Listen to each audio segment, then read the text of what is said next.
Now it's time for Unfrantic Fanfic number 3, PopBob's Cave Story.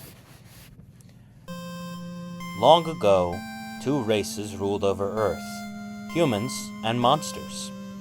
One day, war broke out between the two races. After a long battle, the humans were victorious. They sealed the monsters underground with a magic spell. Many years later, beneath Mount Ebott, the monsters were freed by a child who descended from the world above. Using the power of mercy and determination, they freed all who lived there. Since that day, the underground has been left mostly abandoned. The only few who remain are those who either can't leave or don't wish to. One day, another human fell into the underground. She had been on the run from someone who had griefed her base. PopBob had narrowly escaped her demise with little else but the clothes on her back and some griefing tools. However, she was too preoccupied with survival to focus on anything other than running, leading her up a mountain in an attempt to get to more isolated territory. As she neared the summit, her foot got caught on a root, and she was sent tumbling down a deep hole. She woke up hours later on a bed of well-taken care of golden flowers. Groaning, she pushed herself up as she checked herself for any injuries, only to find none. Looking around, she found herself in some overgrown ruins made of purple bricks with ornate columns dotted around. Without any way to get back up, she began venturing down a nearby hallway. While it was quite dark, she found that her body was giving off a soft purple glow that illuminated the hallways enough for her to see. Eventually, she came upon a large dark room with a patch of grass in its center. She was about to simply walk past it before a yellow flower popped up. Upon seeing that it had a face, she simply jumped back in shock and gawked at the odd creature. Howdy! My name's Flowey. Flowey the Flower. Golly, you must be lost if you somehow ended up here. Haven't seen anybody in weeks, let alone a human. PopBob came down from the shock as she looked down at the flower. Yeah, I woke up here after tripping through a hole. Guessing we're in some sort of cave right now. A smug look came over Flowey's face. Wonder what gave you that impression. Though there's something fishy about you. He leaned towards her as much as he could. That look, that suit, the faint smell of gunpowder. You're PopBob, aren't you? Golly, I never thought I'd get to meet such an infamous griefer. I'm a big fan, you know. Whatever happened to you? She looked down towards the floor as she rubbed the back of her head. I haven't done much griefing in a while. I still do it rarely when the urge arises, but I've been trying to kick the habit. If you want an autograph or something, I guess I could give you one. But I'm a little more preoccupied with trying to get out. You know the way out of here? Of course I do! But it's a far walk. But... Flowey bore a sadistic smile. It might be more fun to blow your own way out. You got some TNT on you, don't you? Flowey's expression left as PopBob gave him a long, drawn-out sigh. I'm not using it outside of an anarchy server, especially if there's witnesses around here. I don't mind walking at all if it means we don't end up getting arrested. Oh, come on! There's barely anyone here these days. Just nostalgic old farts and idiots too anxious to go into the daylight. It's been so long since I've gotten to see some violence. Come on, even just one little explosion? The flower looked giddy at even just the idea of watching property damage. PopBob looked past him, seeing a hallway beyond him. Look, let's make a deal. If you lead me out of here, I'll take you back to 2B2T, and then I can blow something up. Nothing too big, but something. She could obviously tell the plant had a few screws loose, but knew a guide would be helpful. Deal! I can already tell we're gonna be best friends! Flowey yelled out as he smiled. Just dig me up and put me in something. I'm not choosy or anything. She followed his instructions, using a netherite shovel to dig him up in a flash and dump him into an empty bucket. The ruins are pretty straightforward, but they've got a lot of stupid puzzles. I've had enough time to look them over, so that should be a breeze. After that we've just gotta get through Snowdin, Waterfall, Hotland, maybe the core if that damn elevator still doesn't work, and then a short walk through a new home. We've got this! With a curt nod, she lifted the bucket and ventured into the hallway beyond the patch of grass. Traveling through the ruins was far easier than initially expected, as most of the puzzles were either broken from the passage of time or easily solvable with Flowey's help. Most of the place's inhabitants had abandoned it long ago, with only a few spiders remaining here and there. Despite this, Flowey made sure to keep the trek anything but quiet, as he hyperfixated over tales of PopBob's infamous exploits. While she appreciated the company, part of her was a tad annoyed by his exuberant glorification of her past. They started nearing the end of the ruins before long, and the air grew slightly colder as the duo approached the ice plains of Snowdin. Rounding a corner, they were surprised to spot someone standing in front of a lone tree in the center of a courtyard. The figure was cloaked in an ornate robe with light armor, and wore a wide-brimmed hat on his feathered head. A prominent red tail stuck out from under said robe, hovering next to a pair of katanas. Hearing their footsteps, the figure turned around, revealing him to be a large, anthropomorphic chicken. I say, I didn't expect to see another living soul around here. Before PopBob could question who he was, Flowey interjected. Neither did we. I thought all the monsters had blown this joint by now. At least all the monsters with half a brain. Monster? He looked somewhat offended. I ain't no monster. I'm a chicken. Rooster, that is. The chicken walked over to PopBob, towering a foot or so over her. He took her hand in his wings, shaking it. My name's Foghorn Leghorn, Barnyard Bushido. I'm in these parts looking for a fella named Blackjack. You two wouldn't happen to have seen him, would you? PopBob shook her head. Name's PopBob, and no, I actually just fell down here under an hour ago.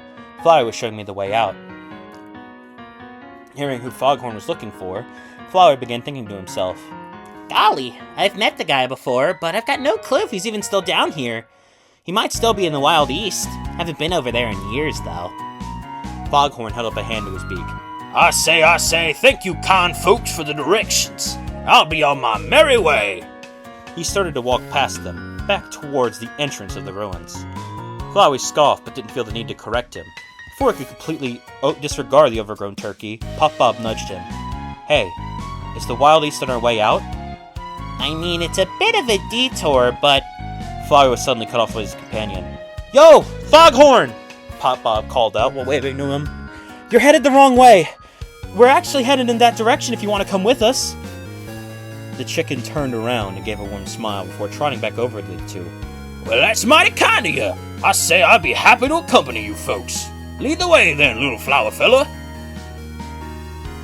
Begrudgingly, Flowey gave them more verbal instructions as they passed through the remainder of the ruins. Before leaving, they passed through a quaint home that had been completely abandoned. Flowey seemed to be a bit perturbed by this, but even when questioned, he wouldn't bring up why. They soon managed to leave the ruins, venturing into the icy plains of Snowdin. The trio continued their adventure uninterrupted for the most part, apart from questioning the occasional "Beware of Jerry" sign on the roadside. Eventually, they made it to a frozen lake with a rock on an island in the center of it. Flowey was about to lead them down the main path, but Foghorn's eyebrow raised as he saw a side path. Now wait, y'all wait up just a moment. I got some quick business to attend to. He walked down the side path, disappearing from view behind the trees. A few minutes had passed, and PopBob's ass was getting cold from sitting on the rock. Still, she was somehow more patient than Flowey, who looked like he had been left on hold with his internet provider for an hour. What the hell is taking that jerk so long? Just relax, little man, PopBob said as she stood up, walking closer to the path. I'm a bit annoyed too, but we've got to be a little patient. She glanced down the path, noticing that he was talking to a snowman who seemed to be quite upset. The two went back and forth for another few minutes, and it seemed like Foghorn was trying to console them. After their conversation was over, he hugged the snowman before giving them a deep bow. Only then did he walk back to the path. As he neared the two, Flowey spoke up in a stern tone. What was that all about? Foghorn let out a deep sigh. I suppose I should let you folks know why I'm down here. You see, I had a good friend who I got in a fight with. A snowbunting named Olaf. Real upstanding fella, but couldn't spot the word gullible if it was on the ceiling in yellow paint. At the end of our tussle, he was shot with this here bullet. He reached into his pocket and pulled out a Ziploc bag containing a golden bullet. I asked around, and folks said a good arms dealer could tell me what kind of gun this came out of. Blackjack was just the first one I heard about. That snowman was a good pal of his, and I just want to check up on the guy. PopBob nodded along to the rooster's story. So, you're here to avenge a clanmate? As she spoke, they began walking again. I feel that pain. The place I'm from is heartless. It'll practically take everything away from you in an instant if you let it. I say, the fellow wasn't a clanmate or anything. We were brothers in arms. It'd be a dishonor on his name not to do anything. They continued to pass through the forest as he stared daggers at the bullet. I feel like I owe it to him to take out whoever did him dirty. Still, I'm worried I'm throwing myself at some nasty son of a gun. Type of fella who'll throw a baby in a pit bull enclosure or something. Flowey whispered under his breath, too quiet for either of them to hear. Oh my god, does this clown ever shut up? Please stop encouraging him. Dusting a bit of snow off her suit, PopBob continued to listen. Then, I'll help you find Blackjack. I normally don't help folks for free, but since we're both stuck down here for now, I'm happy to help you look for him. A large smile flashed across Foghorn's beak. I say, thank you, partner.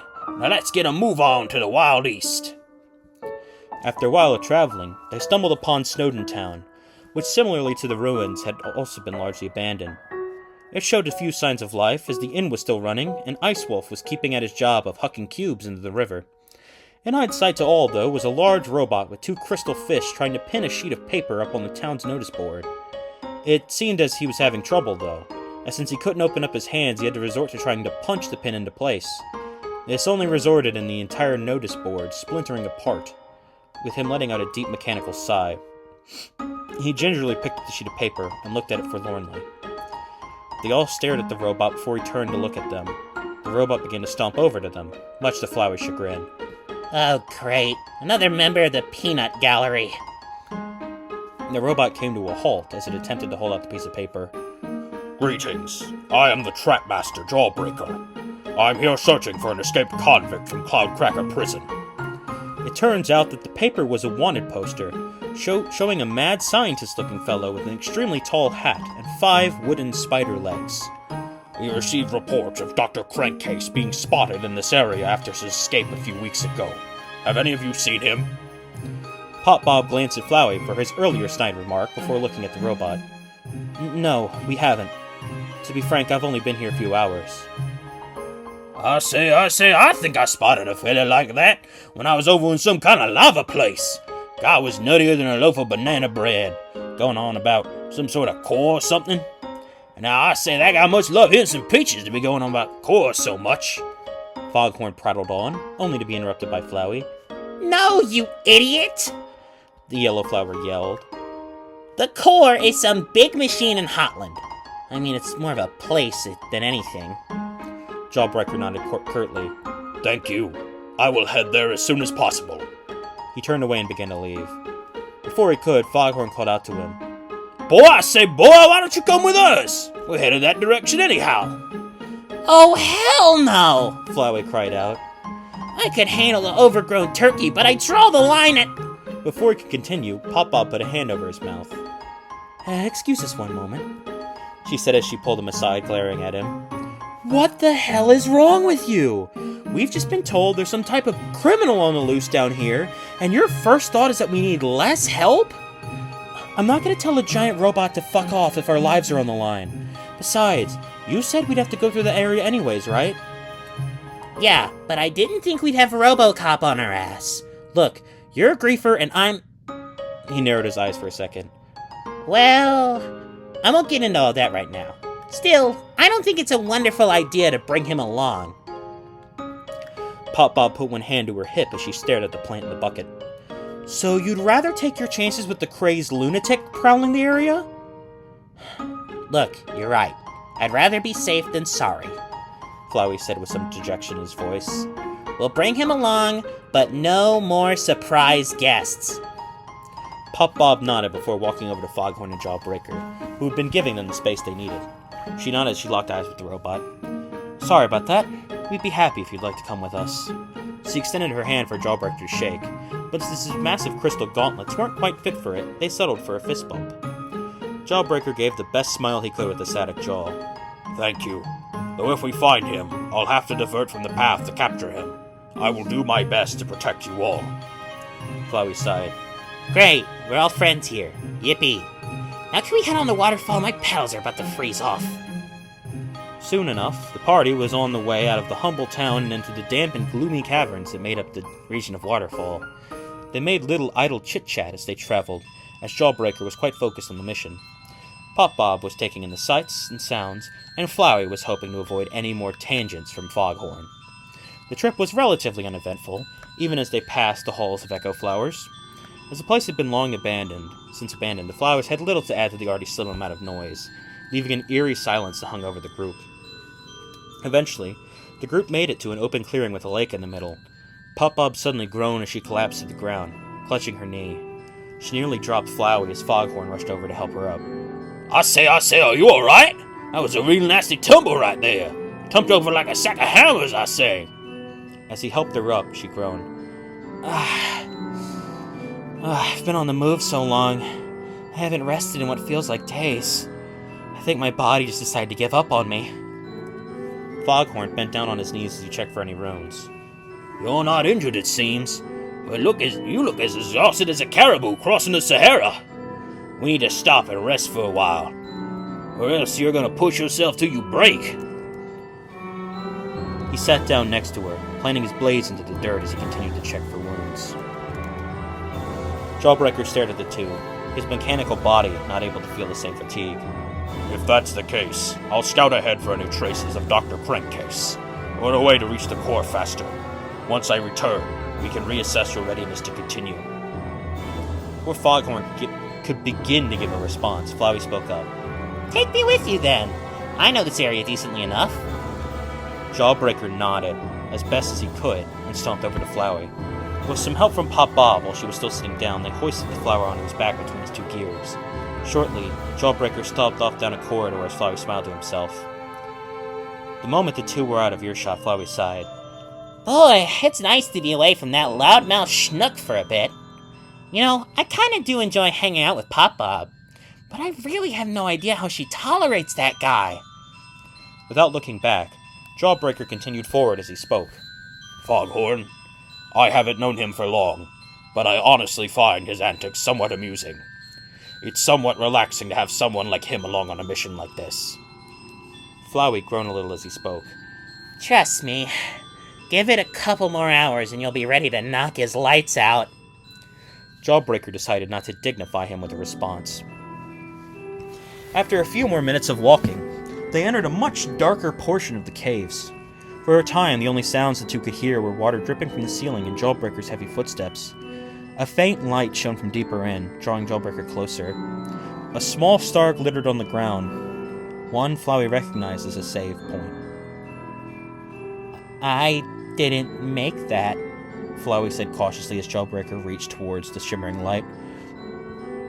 A look of realization crossed Flowey's face before the robot could poke it. Wait, don't!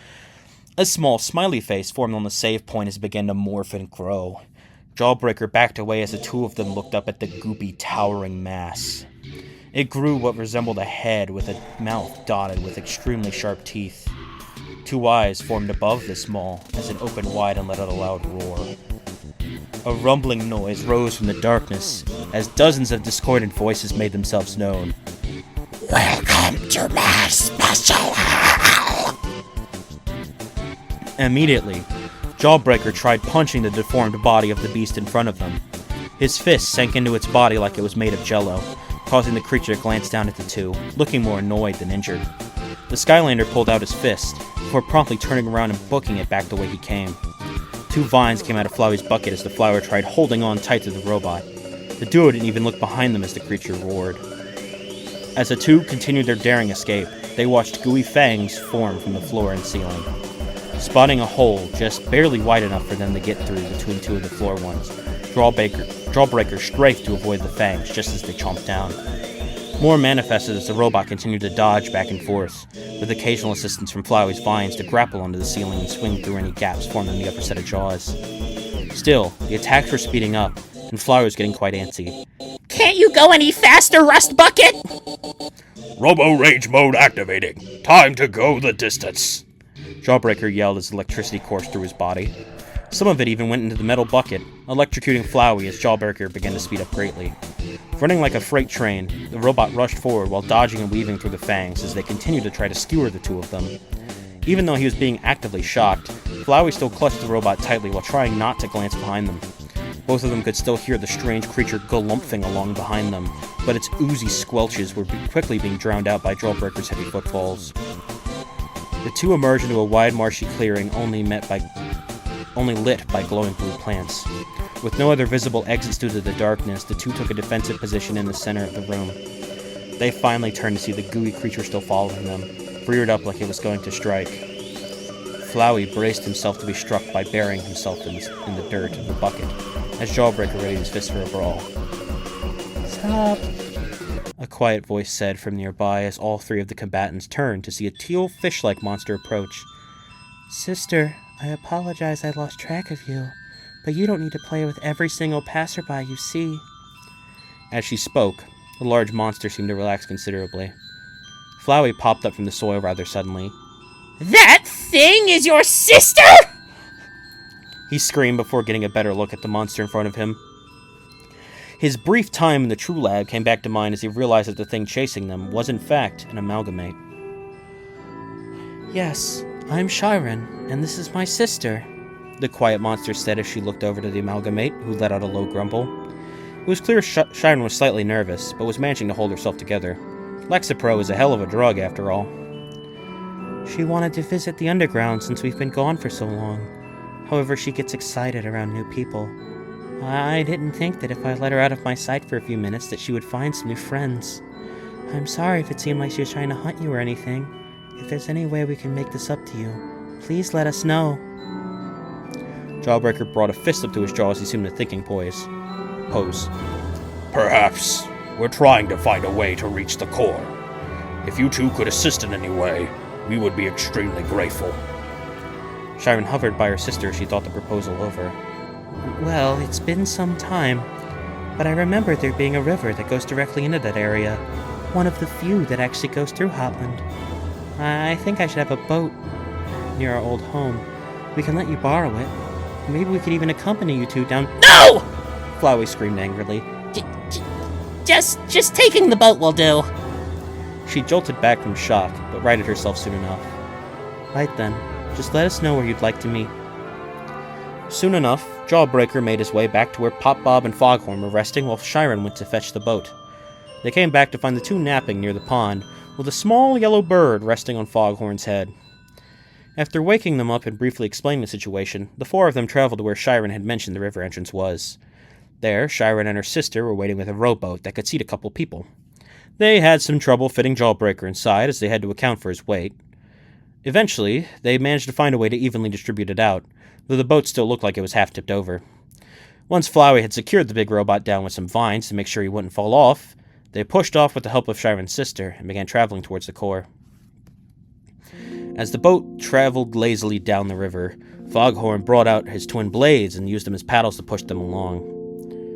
Flowey poked his head out from where he had been holding Jawbreaker down and maneuvered over to PopBob's shoulder. Man, I really wish you were with us back there. That whole little escapade would have gone far better if you could have just blown that thing to smithereens. PopBob rolled her eyes as she pulled out her tools, inspecting them to ensure they'd be sharp enough for any coming encounter. No, it wouldn't have. This isn't 2B2T. I'm not gonna blow someone up if they don't know what they're getting into. Hell, I'm worried about using my damn griefing equipment at all. Don't know how stable these caves are. I don't want to blow up something important to someone. You're a griefer, though! All you do is blow up important stuff! Flowey shouted with a hint of annoyance. She sighed as she gripped her pickaxe tightly. First of all, I already told you I'm trying to kick that habit. Second of all, need I remind you that we aren't on an anarchy server or anything. None of them signed up for this shit when they decided to build their homes here. Finally, if I had blown her up, we wouldn't have gotten this boat or the directions we needed. All bombs do is destroy shit, and I'm not setting one off where it could hurt an innocent. Flowey ducked away, groaning in annoyance as he realized he wouldn't be getting anywhere. The river began to get faster as the air around them grew hotter. Traveling through a large glass pipe, The crew looked out to see the sprawling lava lakes of Heatran, and the imposing figure of the core looming over it all. Before any of them could respond, they were all startled by a clattering noise from the roof of the pipe.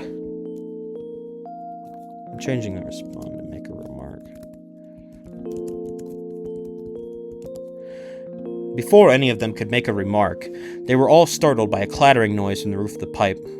They looked up to see Dr. Krankcase sneering at them as he brandished a gun full of some sort of green goop. Well, well, well, if it isn't just what the doctor ordered.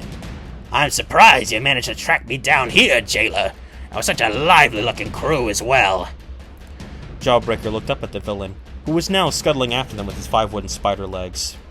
You are under arrest for escaping Cloudcracker Prison. Refusal to come quietly will result in harsher penalties and physical harm. The doctor laughed as he continued his pursuit, now hurrying ahead of them as he turned his torso backwards to continue facing them. I'm afraid I can't do that. I've got some errands I need to run down here. I don't care who you are, I'm not letting anybody near the core. His eyes came upon a small drainage outlet on top of the clear pipe, which he scuttled ahead and aimed his gun down. How about I introduce you all to a new friend of mine? Nurse, take care of them, will you? He cackled as he fired his gun at the boat itself, splattering it with the green goo. PopBob scooched out of the way in an attempt to avoid what she thought was acid, only for her eyes to widen as she watched the boat growing a large set of fangs and other shark-like features. Krankcase laughed maniacally and scuttled off as the boat began to try and thrash them off. It wasn't very successful until Jawbreaker tried standing up to fight back. This tumped the entire boat over, threw all of its inhabitants into the rushing water. Now, in a blind panic, PopBob and Foghorn tried to stay above water while Flowey floated along in his bucket. Jawbreaker, meanwhile, was wrestling with the boat in an attempt to knock it out. Eventually, he managed to get it in a headlock, or a whole lock if you want to be pedantic, and subdue it just enough to calm it down. At that moment, though, all 5 looked forward to see they were approaching a cliff's edge at rapid speed. With only a moment to panic, everyone went over the side of the cliff, crashing towards the ground. PopBob woke up hours later to Foghorn looking over her. I say, are you alright? You unhurt, are you? That tumble was nastier than a well-digger's ass crack. She pushed herself up to look around their surroundings. They were in a small cave with a view of a vast desert just outside of it. Yeah, I'm fine. Where the hell are we? He put up a finger to his beak as he thought. Flowey said we were in some place called the Dunes, but I ain't seen a beach around here. Apparently the Wild East is nearby, and I got a path that can get us back to the core on the way out. Well, that's relieving, she said as she pushed herself up, grabbing any of your things that had scattered. Where are the others? Jawbreaker went to catch that boat. The slippery little fella somehow got away after the fall. Flowey went with him because, well, he said something about ripping it limb from limb. Doesn't make sense because it ain't got no limbs. Still, they said they meet us at the Wild East. The two soon set out across the blistering sands of the dunes as they tried to fight the blistering heat of the area. PopBob occasionally drank from a bucket of water she carried with her. She let Foghorn drink some of it as well when he needed it. The two took a rest when they got to a small abandoned town centered around a small oasis. They ventured into an abandoned diner and sat in the shade. As they tried to fan themselves, Foghorn spoke. Now, girl, I said girl, what were you talking about with Flowey earlier? Something about grieving?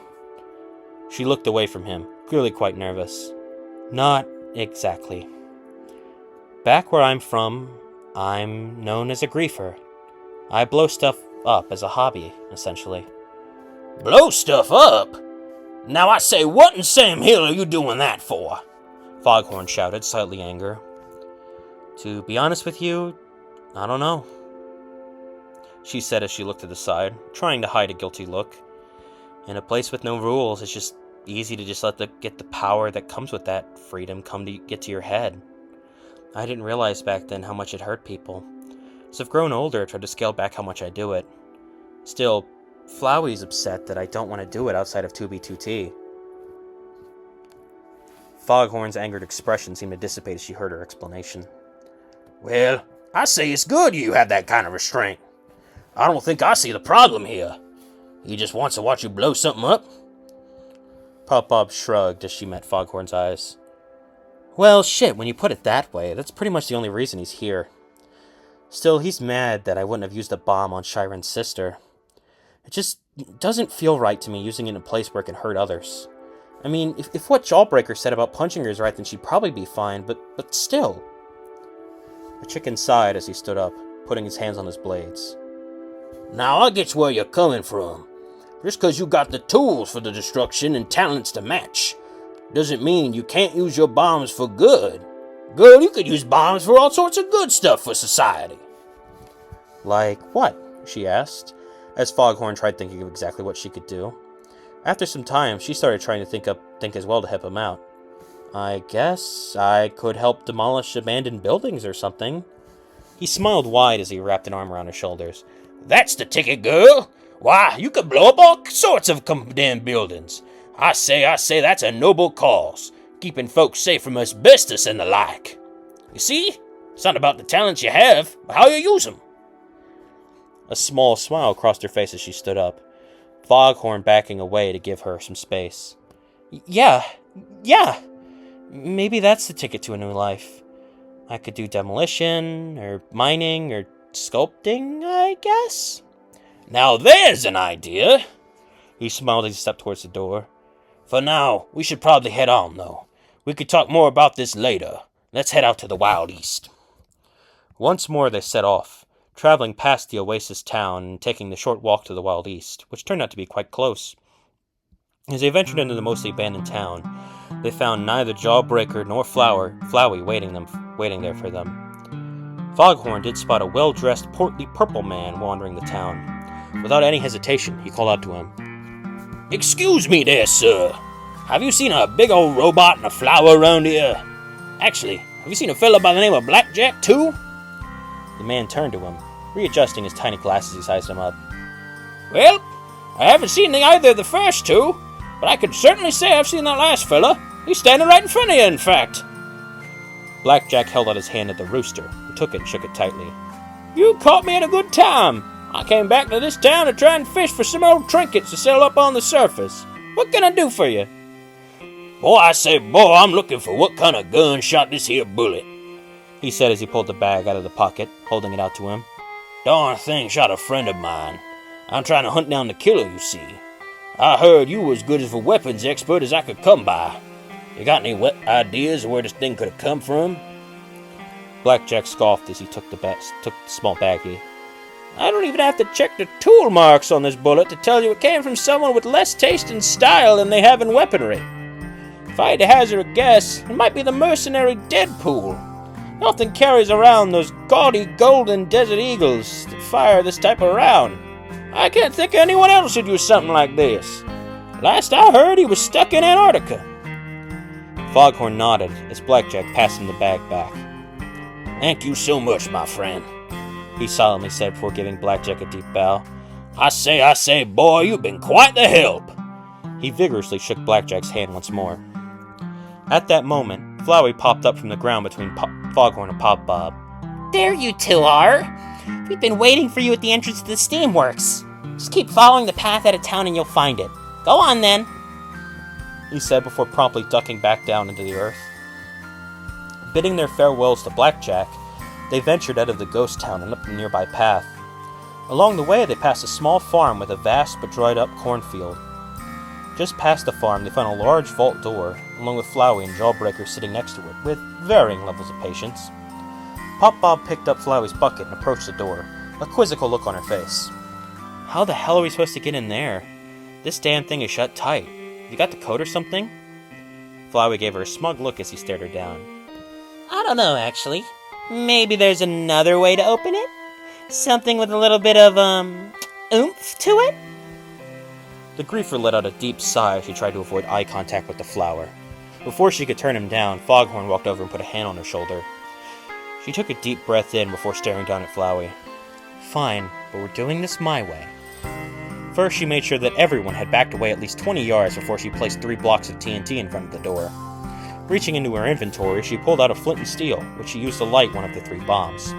As the fuse hissed, she booked it away from the bombs and hit the same distance as the others. Flowey's eyes lit up as he watched all 3 bombs explode in their fiery glory, as the door was nearly blown completely off its hinges. Once the smoke had died down, the 4 approached what was left of the door, which Jawbreaker was able to punch through with ease. They ventured into the shadowy corridors of the dilapidated Steamworks, PopBob pulling out a blocky torch to light their way. Flowey squinted as he tried to make out his surroundings. There should be a laundry chute we can climb up to get back to Hotland. Should be big enough to fit everyone. After a few minutes of searching, they managed to find the aforementioned chute and began trying to squeeze through. Foghorn went first, and while it took him a second, at some points he eventually made it to the other side. Next went PopBob and Flowey, who both got through rather easily. Once the 3 had made it to the other end, and were now standing firmly on Hotland soil, they waited for Jawbreaker to climb up. However, after several minutes, nothing came through but some bangs and clangs from the other end. PopBob sighed as she peered down the chute. Damn it, he's stuck, isn't he? Foghorn put a hand up to his face. I say, Flowey, you said it should be big enough to fit everyone, boy. Flowey gritted his teeth. I didn't account for the toaster not being able to squeeze through. Look, I'll get him through. Flowey extended his vines into the chute, reaching down and wrapping around Jawbreaker's arms. He began trying to pull the robot through, groaning as he pulled with all of his might. Noticing he wasn't quite getting anywhere, PopBob grabbed his bucket tightly and began trying to help pull. This yielded few results either, so Foghorn grabbed her waist and began trying to help. Now they had started getting somewhere, but they were making progress extremely slowly. Even with their straining, they'd only gotten them about a foot through when they heard a clattering of wooden legs against the rocky floor. They stopped pulling and turned to see Dr. Krankcase once more, who was brandishing his goo guns toward them. You 3 are a lot more durable than I thought. A fall like that would have sent most people straight to the hospital. PopBob groaned loudly, and still kept a hold of Flowey. Can you fuck off for like 5 minutes? We're a little busy here. Dr. Krankcase thought over this proposal for a bit, lowering his gun slightly as he sized up the tree in front of him. I'll do you one better, ma'am. If you 3 would be willing to cooperate, I'd be happy to help. All I ask is that once the Skylander is out of that chute, we have a little talk. Still gripping PopBob's waist with one hand, Foghorn reached for his sword with the other. And how do you know that you Sorry. And how in the world do we know you're gonna hold up your end of the bargain, boy? You think we're gullible or something? I'll have you know I'm sharper than a steak knife. I got an iron dome that's built for thinking.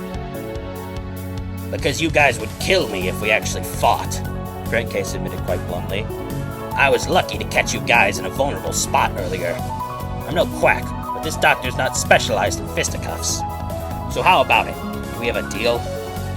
The 3 looked amongst each other and exchanged their apprehension non-verbally while still holding on tight on the Jawbreaker. With a sigh, PopBob turned to him. All right, we'll hear you out, but there's no guarantee we won't knock your ass out afterwards. He gave a quick nod before scuttling over the chute. Luckily, this goo acts as a good lubricant. Won't cause the pipe to come to life or anything. Only does that to wood. He blasted a couple shots from his gun into the chute, covering the trapped Jawbreaker in the icky substance. Afterwards, he took his hat off and held it up to the chute, tapping the back of it like one would an empty ketchup bottle. A set of 6 miniature hatbots fell out, each with their own set of tiny wooden spider legs. They crawled down the chute and got behind Jawbreaker, pushing from behind as the goo made it easier for him to slide through. As the rest of the gang began pulling again, they found it much easier to slide him through. Dr. Krankcase took his place behind Foghorn and helped the others pull. After a couple minutes more of struggling, their combined efforts managed to yank Jawbreaker free. He burst out of the end of the laundry chute, widening it quite a bit as he did. The minute he regained his composure, he readied his fist and stared down Krankcase. Dr. Krankcase, thank you for your help, but that doesn't change the fact that you are still under arrest. Foghorn stepped in front of him, holding his hands out.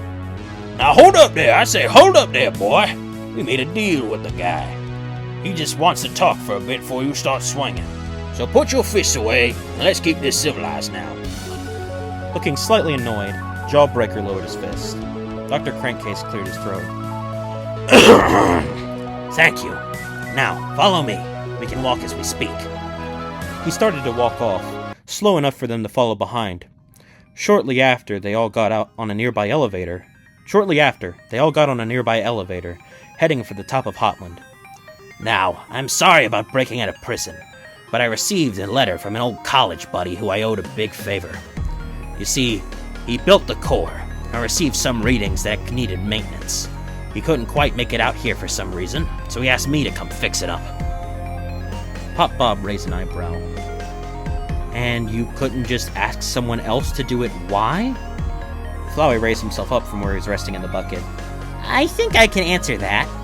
I haven't been there much, but the core's a pretty complex beast. Not just any old engineer can work on it without the entire thing going up in smoke. The bad doctor reciprocated this with a nod as the elevator continued to rise. That's exactly right. If Dr. Gaster called me to work on it, I knew there must be a reason. When I got here, though, I found a big problem. You see, the core needs a really strong heat sink in order to keep itself cool, but it takes a lot of processing power to keep that heat isolated from the rest of it. I need to turn the heat sink off in order to perform maintenance, and normally that wouldn't be too much of an issue, since I'd only need about 15 minutes to fix it up. However, it seems that some sort of lava monster has nestled near the bottom of Hotland, and it's caused the atmosphere to get way too hot. Jawbreaker cocked his head quizzically. Then why don't we talk to it? The monsters in this land are quite friendly, after all. As he reached into his pockets, Dr. Krankcase shook his head. I'm afraid we can't. To be more precise, it's an extremely powerful Pokemon that somehow wandered into these caverns. It seems to be in a lot of pain, too, considering how much it's been growling. Still, with the air being too hot, disabling the heat sink might cause the entire core to go into meltdown, potentially take the whole underground with it. An excited look came over Flowey's face before Foghorn stepped in front of him. So what you're saying is that if we don't do something, lives could be at stake? Is that right, boy? If that's what helps you sleep at night, then yes. If I don't do something about this soon, the core could explode and maybe even kill people. I may be a villain, but I'm not the biggest fan of watching people die. I've been trying to keep anyone away from it in case it detonates early, and that's why I can't let you cross it until we've got this fixed. Not to mention the damn thing's in such a state of disrepair that it would be too perilous anyways. Dr. Krankcase pulled a spherical object out of his pocket, which upon closer inspection was a heavy Pokeball. He tossed it over to Foghorn, who caught it.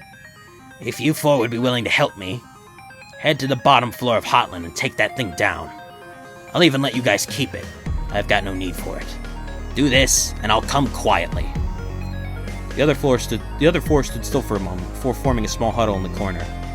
Flowey was the first to speak. Okay, I did not sign up to fight some kind of lava creature when I chose to come along. I'm of the mind we ditch this loser and hedge our bets with that faulty elevator in the apartments. PopBob set him on the ground as she put her hands on her hips. Look, I'm honestly worried about it too, but I don't want to see this whole place get blown up just because I'm too much of a coward to do the right thing. Tell you what, once we get to the surface, I'll show you how to make a lava cast. Is that a fair compromise? Fine, but it's gotta be a really big one. Flout shouted before looking back and forth between Foghorn and Jawbreaker. Actually, let me do that again. Fine, but it's gotta be a really big one. Flowey shouted before looking back and forth between Foghorn and Jawbreaker. I assume you two Boy Scouts don't need me convincing. Without even answering his question, Foghorn turned around. I say we do it! We'll take out that monster and save the core! As he said that, the elevator opened up next to what looked like a high-end resort. Krankcase put his hands together. Great! I'll send you guys down to floor 1. I'll get one of the Hatbots to lure the thing out here. Good luck! He called out as he hit the first button and scuttled out of the elevator. Everyone groaned as they knew it'd be a hot minute before the long-ass elevator got to the bottom. Dr. Krankcase rushed into the core as fast as his legs could carry him, dropping a Hatbot with a propeller on its head down towards the lava sea below him. He hustled into the control room, turning on the security cameras as he watched the Hatbot start firing goo upon an obvious lump underneath the lava. An odd pink energy was radiating off of it. As the lump began to move, the Hatbot kept firing to lead it away towards a nearby stretch of land. He quickly got to work disabling the heat sink before hurrying around the room accessing the systems he needed. He tossed out his remaining 5 Hatbots to help him press buttons and activate levers. The entire core hissed to life as robotic arms and other tools began remotely repairing broken areas of the facility. Down below, everyone took defensive positions, as the lump under the lava grew ever closer. Jawbreaker readied his fists as Flowey positioned himself on the robot's back. Foghorn drew his twin blades, while PopBob drew her netherite sword. They all braced themselves as the Hatbot flew behind them, stomping audible as the creature began to climb up onto the land. Heatran appeared in front of them, swirling with an odd pink energy. It was trying to look intimidating, but its expression gave away a hint of pain.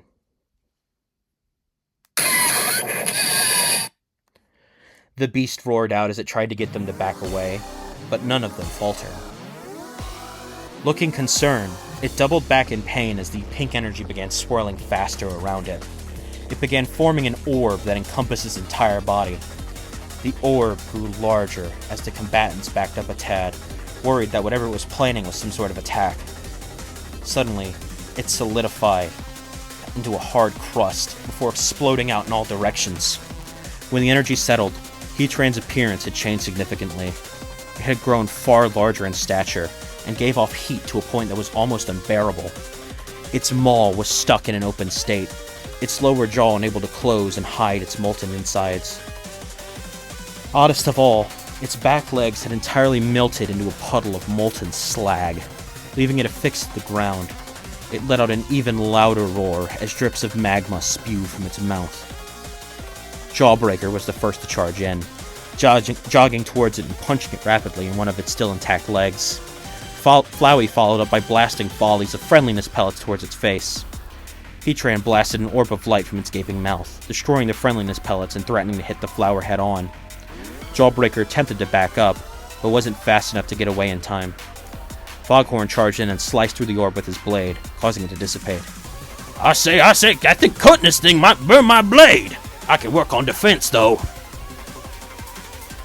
Gripping her sword with both hands, PopBob ran at his other leg. I've got this then! She started slashing into its molten body with her netherite blade, taking care not to burn herself.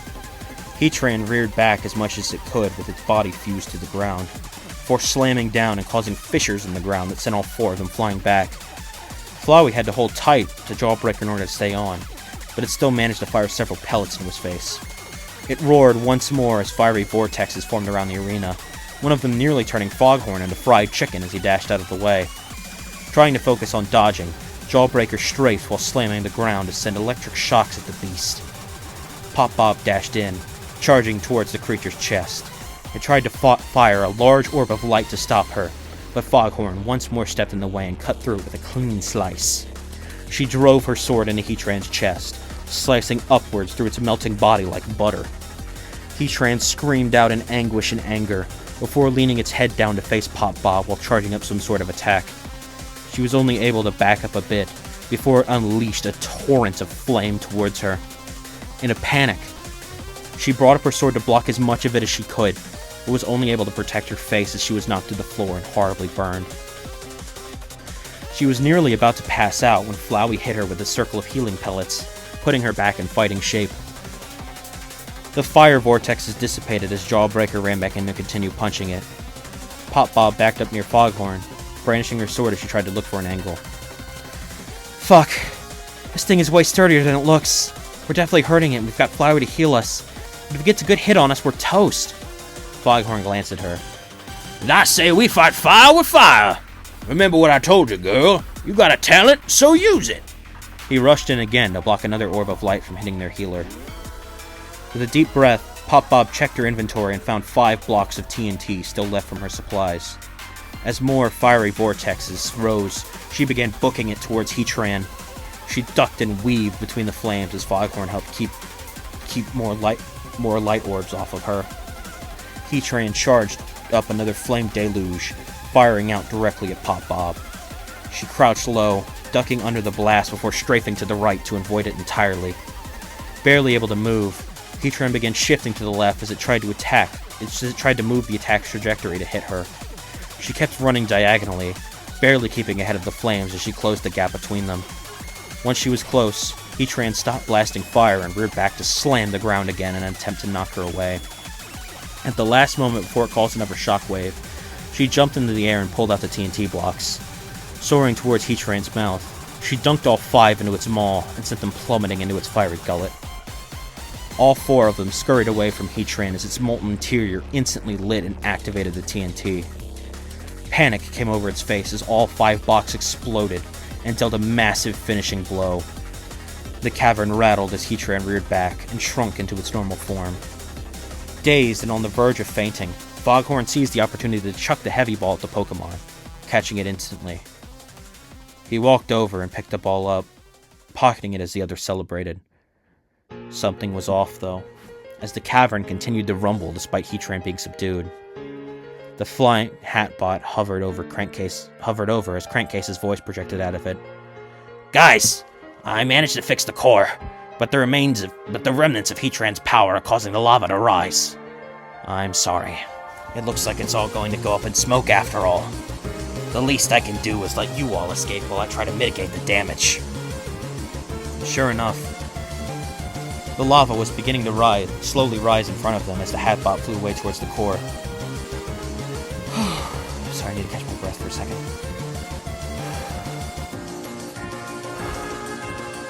Without much hesitation, Foghorn and Jawbreaker began to rush back towards the elevator. Flowey was along for the ride until PopBob yanked his bucket off the robot's back. Hey, what gives, asshole? Are you trying to kill us both? She smirked as she looked down at him. Don't worry, I've got a plan. Hold on to my shoulders. Flowey followed her instructions as she scooped up some lava in a bucket. Get us onto the ceiling. Time to make good on our promise. Flowey looked excited as he launched a vine out and gripped the stalactite and pulled them upwards. Putting down some blocks as they ascended, PopBob dual-wielded her buckets as she formed the humble beginnings of a lava cast. Flowey continued to swing from the stalactites as he made his way towards the distant core, PopBob growing the lava cast even larger as they made their approach. From a bridge up above, their 2 allies and the Doctor watched as the massive lava pool was covered in an even larger sea of cobblestone. Eventually, the duo made it all the way up to the bridge the others were standing on, and landed gracefully after PopBob placed the final water bucket. Foghorn rushed in and hugged her as Flowey climbed off her back, taking his place in the bucket once more. Dr. Krankcase smiled at the display before a pair of Traptanium cuffs were slapped on his wrists. He glared at Jawbreaker, who glared back at him before the Doctor let out a deep sigh. From there, the group had a relatively uneventful trip through the core and eventually knew home. Flowey managed to heal up Heatran, who Foghorn decided to take with him after some discussion. As they walked the cobbled streets of the monstered capital, he rode the Pokemon like a noble steed. The motley crew ventured through the Judgment Hall, admiring the beauty of the stained glass windows and the ornate halls of the castle. Memories floated back to Flowey's mind as he remembered happier times in his former home. He tried his best not to show it, but PopBob hugged his bucket tight when she noticed he was slightly upset. After making it past the ornate throne room, they passed where the barrier once stood and stepped out into the sun shining over Mount Ebbet. They all stared out at the view of the surrounding countryside as Jawbreaker turned to his companions. I suppose this is where we part ways. Thank you for all your help. I wouldn't have been able to do it alone. He then turned his attention to Dr. Krankcase. You went about it poorly, but you did a good thing here today. I honestly find that I'm quite surprised you do something so noble. Krankcase nervously smiled. Does that mean we can discuss parole options? It took the robot a second to mull this over. I'll talk with the other trap masters, and I'll see what I can do. Eon willing, I'd be happy to. Still, goodbye, my new friends. If you ever find yourselves in Skylands, feel free to come visit. He waved at them with his fists as they walked down the mountain path. Dr. Krankcase also waved goodbye as best he could while in handcuffs. I say, it was a pleasure meeting you both. Foghorn shook PopBob's hand from where he sat atop Heatran. I wish you could come with me on my quest, but I have a feeling you fine folks have somewhere to be. Still, if you ever need a hand, I'll always be willing to help. Take care now. He waved as Heatran turned away and started following the path down the mountain, stomping along and letting out a happy-sounding growl. Flowey looked over to PopBob, a genuine smile on his face. You know, it's been so long since I've seen the sun. I know I should come back here eventually, but maybe hanging out with you for a while might not be such a bad idea. PopBob returned his expression, holding the bucket tight as she looked out towards the horizon. Yeah, I have a feeling we could make a good team, whatever we end up getting into. So, should we get going? I've got to make sure my base is still somewhat intact. With a smile and a nod, the two followed the same path their companions left on. Whether they were looking for trouble or looking to help, both of them knew that they would find much more fun and adventure on the oldest Anarchy server in Minecraft. And that's the end of Unfrantic Fanfic number 3.